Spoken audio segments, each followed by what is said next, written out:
കൂട്ടുകാരെ, ഞാനിന്നിവിടെ പറയാൻ പോകുന്ന കഥയുടെ പേരാണ് അവസാനത്തെ ആഗ്രഹം. പണ്ട് പണ്ട് ഒരു കൃഷിക്കാരന്റെ വീട്ടിൽ ഒരു ചെമ്മരിയാട് ജീവിച്ചിരുന്നു. ഒരു ദിവസം അവൾ പുല്ല് തിന്നുകൊണ്ടിരിക്കുമ്പോൾ പെട്ടെന്ന് അതാ മുമ്പിലേക്ക് ഒരു ചെന്നായ ചാടി വീണു. ചെന്നായ പറഞ്ഞു, ഹാ, ഞാനിപ്പം നിന്നെ തിന്ന് തീർക്കും.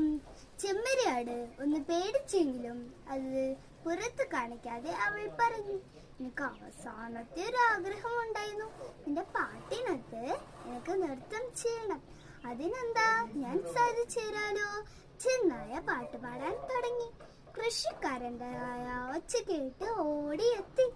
ചെന്നായെ കണ്ടതും കൃഷിക്കാരൻ്റെ നായ അവന്റെ മുകളിലേക്ക് ചാടി. ചെന്നായ എങ്ങനെയൊക്കെയോ രക്ഷപ്പെട്ടു. ചെമ്മരിയാടിന്റെ ബുദ്ധി മൂലം ചെന്നായിൽ നിന്ന് ചെമ്മരിയാടും രക്ഷപ്പെട്ടു. കൂട്ടുകാരെ, ഇതിൽ നിന്ന് എന്ത് മനസ്സിലാക്കാം? ഞങ്ങളുടെ ബുദ്ധിപൂർണമായ ചിന്ത നമ്മെ ഏത് അപകടങ്ങളിൽ നിന്നും രക്ഷിക്കും. എന്റെ കഥ ഇഷ്ടപ്പെട്ടിട്ടുണ്ടെങ്കിൽ ലൈക്ക് ചെയ്യാനും ഷെയർ ചെയ്യാനും മറക്കരുതേ. Bye bye.